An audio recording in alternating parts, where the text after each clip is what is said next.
해봤습니다. 학개서 1장, 2장을 함께 나누려고 합니다.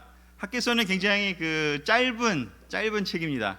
유다서와 나훔서 같은 거 빼고는 제일 짧은 1장이 제일 짧은 거지만 이제 2장으로 되어 있어서 2장도 짧습니다.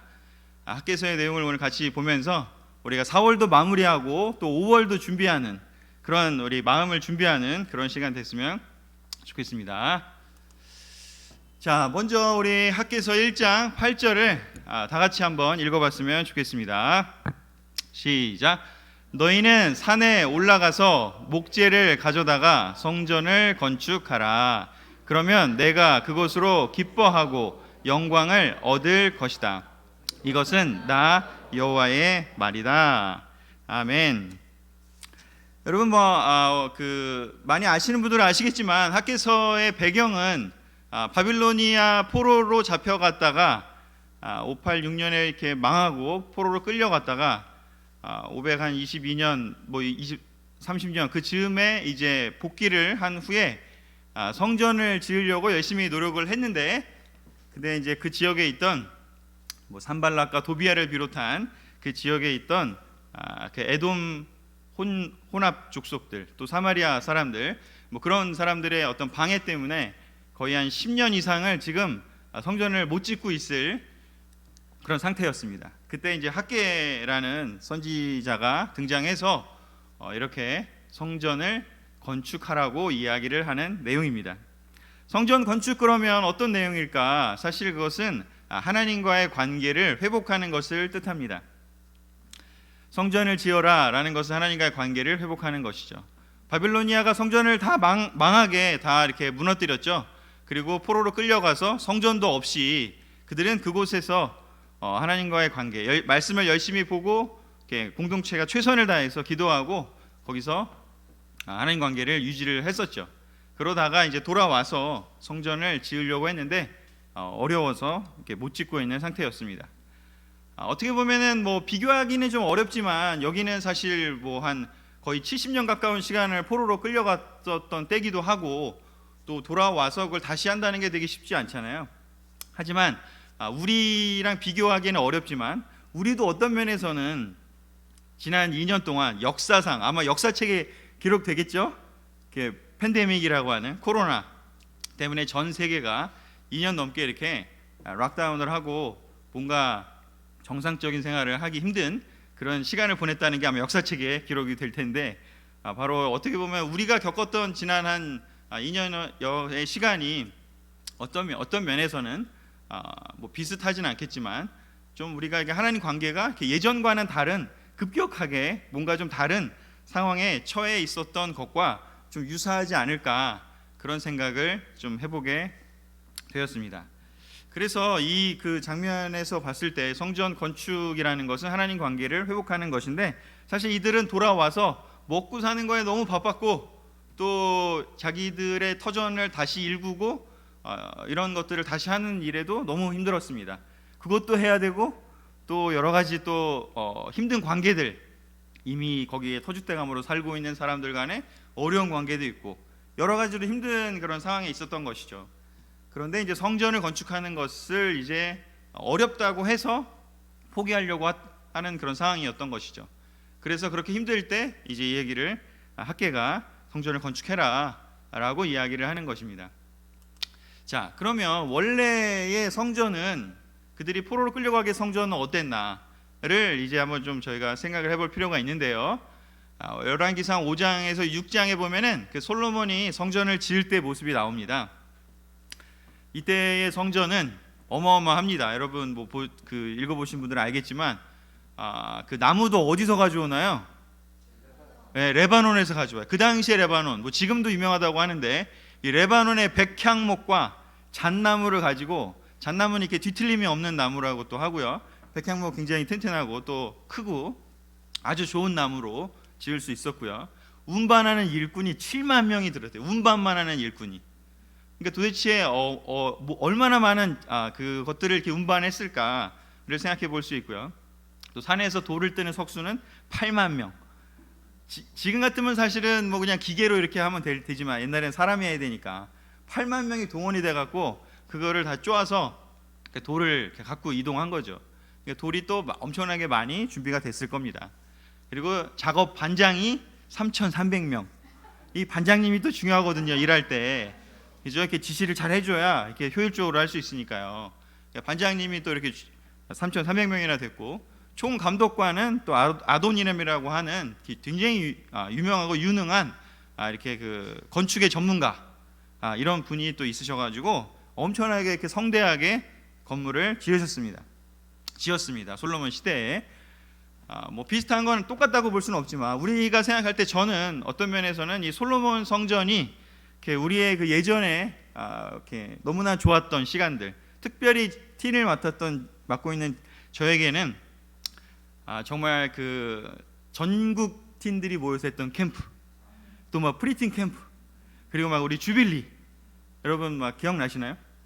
그런 것들을 생각하면 우리의 성전이 얼마나 화려했나, 우리의 그런 어떤 교제가 얼마나 풍성했나, 옛날 사진 보면서 막 추억에 잠기기도 하고, 또 그때는 만나서 함께 교제하고 먹고 하는 것들도 너무 자유로웠기 때문에 음식도 풍성하게 해놓고 함께 막 이렇게 다과를 나누고 했던 너무 좋았던 그런 교제의 시간들, 또 예배의 시간들, 기쁨의 시간들을 어쩌면 이 삭개서를 읽으면서 이렇게 좀 감정이입을 좀 해봤던 것 같습니다. 그런데 하나님께서 이 그 성전에 대해서 어떻게 얘기하시는지를 조금 더 살펴볼 필요가 있는데요. 우리 사무엘하 7장 4절에서 7절을 한번 보도록 하겠습니다. 글자가 좀 같이 읽으실 수 있는 크기인가요? 네, 그러면 같이 읽도록 하겠습니다. 사무엘 7장 4절에서 7절 시작. 그러나 그날 밤 여호와께서 나단에게 말씀하셨다. 너는 가서 내 종 다윗에게 이렇게 전하여라. 너는 내 성전을 지을 자가 아니다. 나는 이스라엘 백성을 이집트에서 인도해낸 날부터 지금까지 성전에 있어 본 적이 없고 이리저리 옮겨 다니면서 천막을 내 거처로 삼아왔다. 내가 이스라엘 백성과 함께 어느 곳으로 옮겨 다니든지 나는 내 백성의 목자들인 이스라엘 지도자들에게 어째서 나에게 백향목 성전을 지어주지 않느냐고 말한 적이 없다. 이걸 읽어보니까 솔로몬이 성전을 놀랍게 건축을 하긴 했지만 이게 하나님 뜻은 아니었구나라는 생각을 저는 좀 해보게 되었습니다. 하나님 말씀은 무엇이었냐면, 물론 이 얘기는 솔로몬한테 한 게 아니라 다윗한테 하신 거죠. 근데 이 내용은 어떻게 보면 같죠. 하나님께서는 이야기하십니다. 내가 너희들과 함께 나는 천막에서 너네가 그냥 광야에 있던 또 뭐 어디로 그 가나안 땅 들어와서도 어디로 다니든 나는 실로에 있던 뭐 베델에 있던 어디에 있던 세겜에 있던 나는 그냥 천막의 그 작은 지성소에서 너희와 함께 있을 거라고 얘기했고 그랬을 뿐이다. 사실은 이 성전을 지어달라고 하나님이 요구하신 적은 없던 거예요. 보니까 백향목 성전을 특히 여기다 왜 강조했을까? 다윗이 백향목 성전을 제가 지어드릴게요. 제가 사는 성은 되게 의리의리하게 내가 지으려고 하는데 하나님 성전이 이럴 순 없어요. 이러면서 사실은 다윗이 자기 마음이 찔려가지고 하나님 성전을 좀 멋있게, 왜냐하면 자기가 너무 성을 의리의리하게 지을 거니까 그게 좀 미안해가지고 야 그래도 하나님 성전도 좀 좋게 지어야 내가 좀 성전 크게 지은 게 좀 이렇게 뭐라고 못하겠지, 그런 생각으로 어떤 면에서는 하나님께 이 성전을 지으려고 말씀을 드렸던 것이고, 그것을 나단을 통해서 하나님께서 야 내가 너한테 언제 성전 지어달라고 했니? 중요한 건 나는 너희와 함께 있는 거지 그렇게 화려한 성전을 내가 요구한 건 아니야 라고 얘기하셨더라고요. 근데 다윗이 솔로몬에게 이렇게 준비를 시켜놓고 그 일을 추진하시죠. 그래서 너무 놀랍게 바로 아까 봤던 그 어마어마한 규모의 백향목과 너무 놀라운 성전을 지었습니다. 근데 다시 우리 오늘의 본문으로 한번 좀 돌아가 보도록 하겠습니다. 아까 읽었던 구절인데요, 여기에서 제가 이제 빨간색으로 조금 하이라이트를 쳐왔는데요, 여기 보니까 이런 표현이 있습니다. 학계를 통해서 하나님이 하신 건 무엇인지, 너희는 산에 올라가서 목재를 가져다가 성전을 건축하라. 이게 차이가 있더라고요. 주석을 좀 보면 이 산이 무슨 산이냐면 뒷산, 뭐 이렇게 그 주변에 있는 산, 그런 산을 뜻한다고 합니다. 즉 지금 뭐 레바논 가서 막 백향목 그 잘라오고 또 막 너무 막 으리으리한 그 좋은 막 그런 어떤 두로와 시돈에 있는 막 그 금이라든가 그런 장식했던 거, 그런 거 가져와서 지라는 게 아니라 하나님이 학계를 통해서 얘기한 건 무엇이냐면 그냥 너가 주변에서 네가 얻을 수 있는 거, 네가 주변에서 얻을 수 있는, 네가 살고 있는 그 너희들이 살고 있는 그 주변의 산에 올라가서 거기서 그냥 나무 가져와서 그걸로 할 수 있는 만큼 그렇게 지으라는 뜻이었던 것이었습니다. 그래서 내 모습 이대로라는 그 모습 그대로, 너희가 갖고 있는 거 그냥 그대로 그걸 가지고 하나님께 와서 다시 그 성전을 지어라라는 얘기죠. 왜냐하면 아예 없어졌으니까, 지성소도 없고 아예 없어졌으니까, 다 파괴됐으니까 다시 하나님을, 어떻게 보면 하나님은 그냥 사람들과 함께 있을 수 있지만 사람들이 그걸 느낄 수 있게, 우리를 생각해 봐도 우리가 여러분 뭐 같이 모여서 같이 이렇게 음식을 나누고 같이 이렇게 행사하고 같이 모여서 이렇게 바이블톡도 하고 또 오프라인 모임하고 또 그 다음에 뭐 주빌리도 하고 또 뭐 여러 가지 캠프도 하고 이런 게 사실은 그게 하나님 필요 때문일까요? 사실은 그렇지 않습니다. 사실은 우리에게 필요한 거죠. 왜냐하면 우리가 그런 어떤 이렇게 행사를 통해서 우리가 뭔가 느낌이 다르거든요. 감정이 채워지기도 하고 또 특별한 어떤 말씀을 들을 수도 있고 또 특별한 교제를 나누면서 우리의 어떤 필요, 인간 피조물로서의 우리의 필요가 채워지는 거죠. 저는 굉장히 사실은 혼자 있으면 또 편안하고 시간을 잘 보내는 그런 유형이기는 하지만, 그럼에도 불구하고 저 같은 사람조차도 사람들을 이렇게 오랫동안 못 만나면 뭔가 기운이 이렇게 쭉 다운되고 뭔가 이렇게 교제가 너무 하고 싶다, 그런 생각이 되게 많이 드는 것 같습니다. 목회자로서 이렇게 가능하면 이렇게 주중에 이렇게 점심 때 형제들을 이렇게 회사에 찾아다니면서 좀 만나서 같이 식사를 하곤 하는데요. 이렇게 예전보다도 요즘에 좀 더 어떻게 보면 편안하게 이렇게 많이 식사도 하고 교제도 하면서 또 주말이 되면 또 여러 커플들도 만나고 하면서, 최근에는 뭐 어제 같은 경우도 한 2년 넘게 못 보던 커플도 좀 만났어요. 저희 그룹은 아니었기 때문에. 예전에 많이 친했던, 그리고 저에게 이렇게 쓴소리도 많이 해줬던 그런 커플도 만나서 오랜만에 쓴소리 한번 제대로 듣고 왔는데 주중 예배 어떠냐 했더니 또 한 얘기를 해주시더라고요. 그래서 하여튼 뭐 여러 가지 또 격려도 많이 받고 좋은 얘기도 많이 들었는데, 그런 교제를 하고 났더니 돌아오는 길에 너무 가슴이 이렇게 기쁘고 또 이렇게 충만해지고, 이렇게 어제 두 커플하고 시간을 연달아 보내면서 집에 오니까 너무 좋았던 것 같습니다.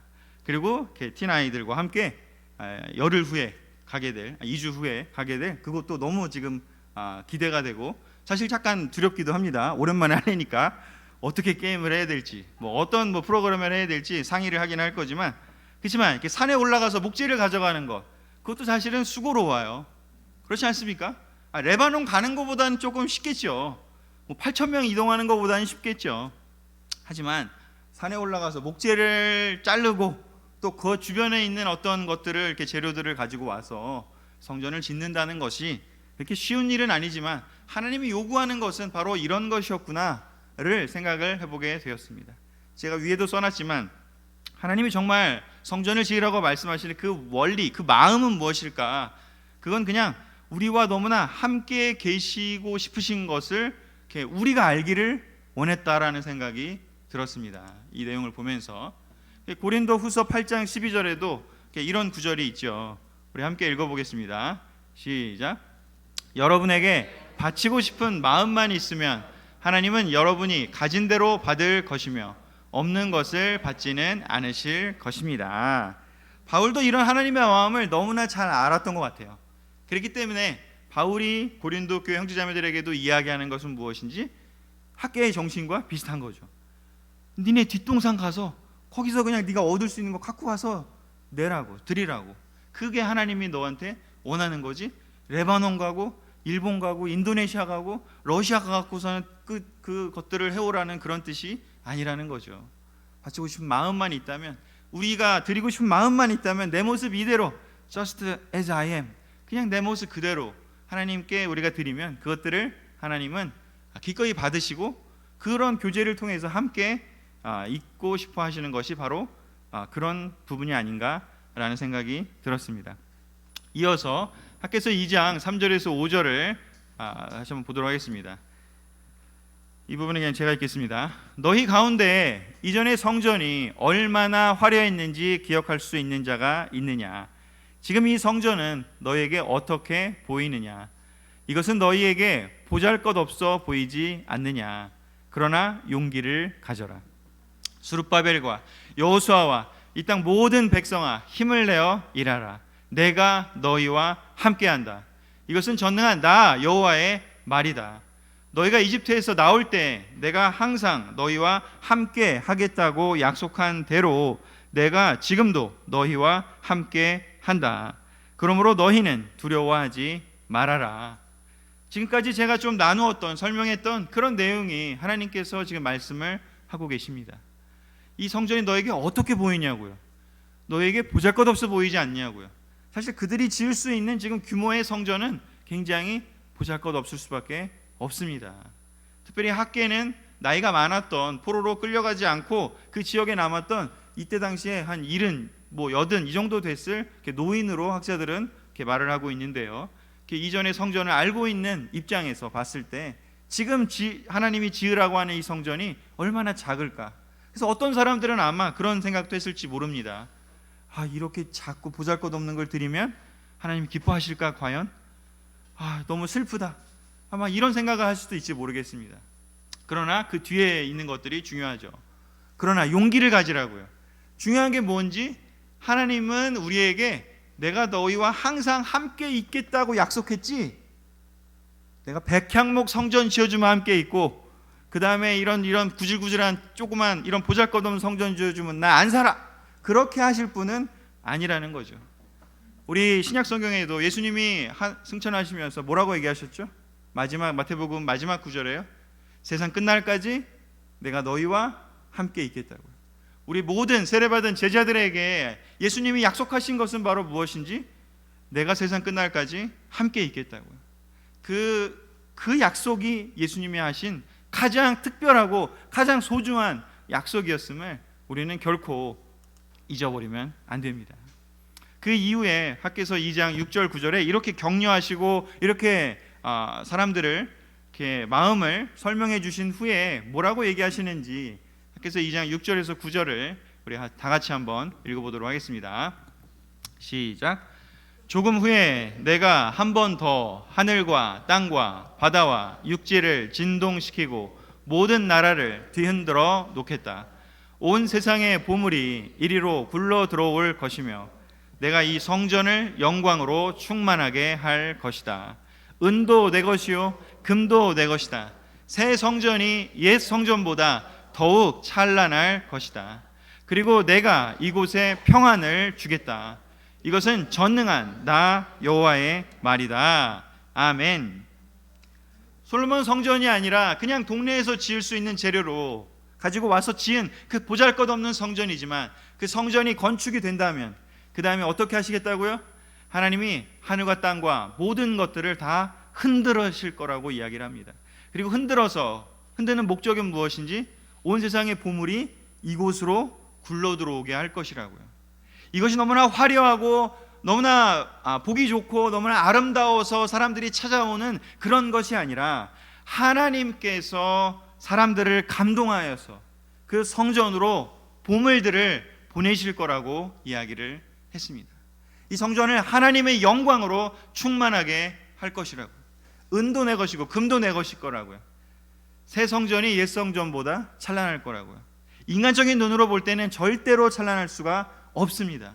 그런데 하나님이 그렇게 이 새 성전을 더 찬란할 거라고 이야기하고 계십니다. 하나님의 눈으로 볼 때 그렇게 될 것이라고 이야기를 하고 있습니다. 왜냐하면 거기에는 사람들의 하나님을 사랑하고 하나님을 신뢰하는 그 마음이 들어있기 때문인 것이죠.